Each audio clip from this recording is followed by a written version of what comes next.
The old Oregon City woolen mill is still on the site. So this is the foundation from the woolen mill. It was a beautiful 3-story wood building. I think it burnt down about 3 times. Originally built in the mid-1860s, 1870s, but that's still there as well. And it's one of the resources we've identified that could really drive the theme for the property. It's a great resource, whether it be for open space or a park or garden, or there's a building built over it with interpretation looking down on it. It's just another one of the resources that still exists there that we think is very important and tells the story of what happened here.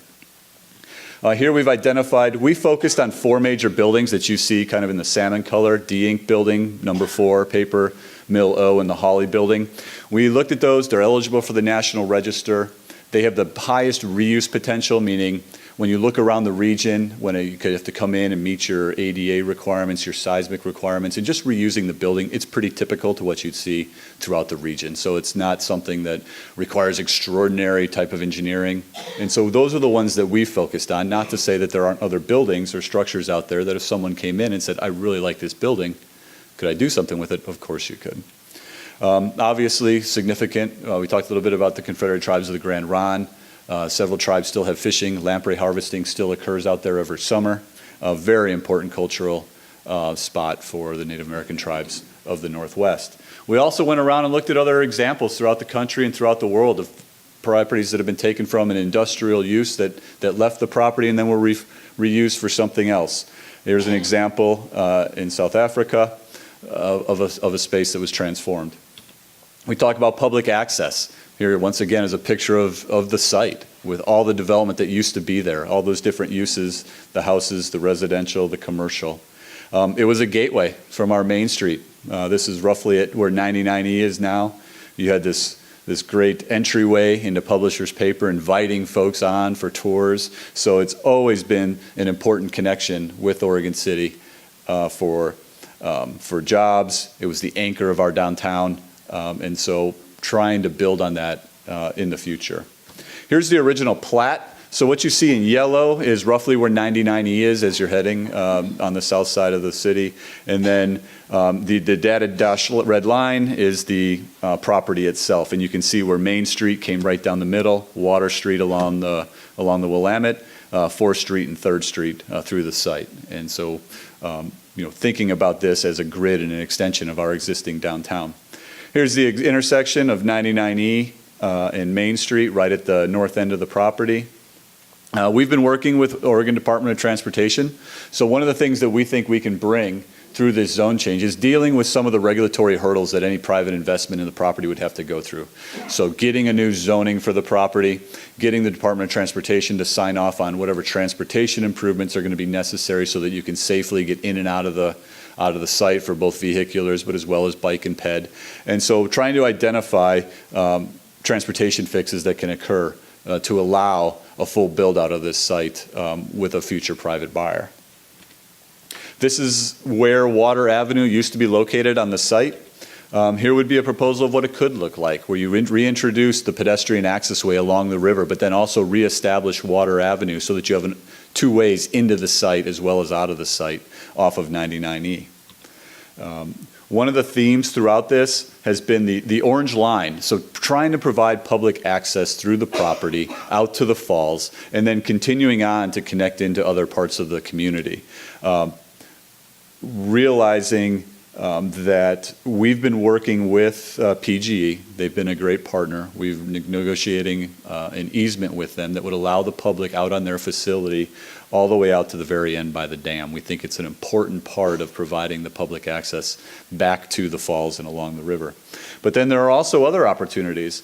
There's a rail spur that continues about a 1/4 mile above the falls to where it ties in with the main line.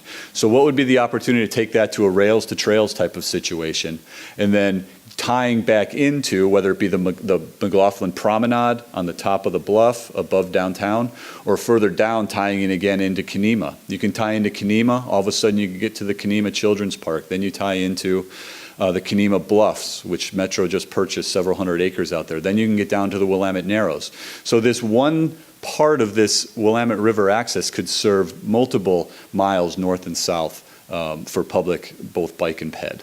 So we think it's an important connection and a great launching off point for that. Here's an example of the existing bank.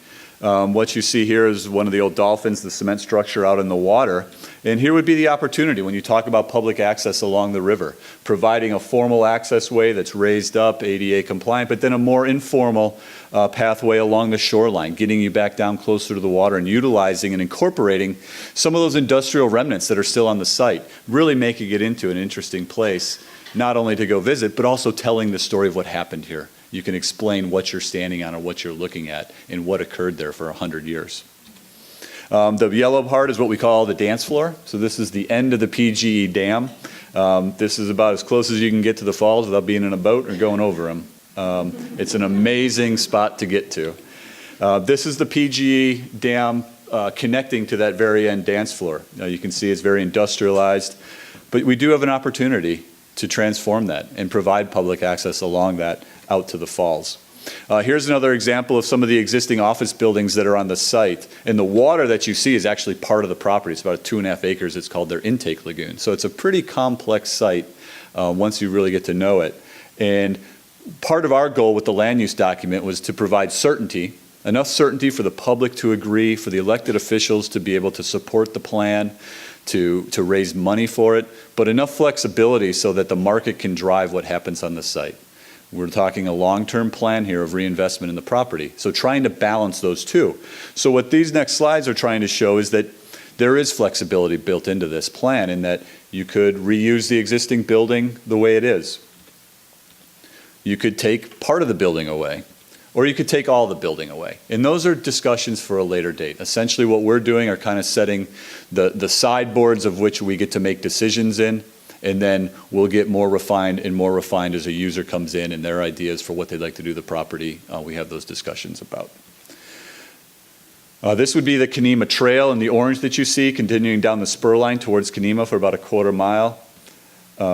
It's a habitat right now, overgrown, quite a bit of invasives. You have the opportunity to transform this into bike ped access as well as habitat restoration along the shoreline. As many of you know, the site floods pretty extensively. What you see here in blue is the extent of the 1996 inundation of the site. And so we incorporated that into our site planning and started to identify where we should probably be focusing public access and open space. And ideally that would be in those floodplain areas, trying to reduce obviously safety hazards, but also the cost of developing in there is extremely high. So trying to get that out of that floodplain and providing more amenities that if they did flood, it's not catastrophic.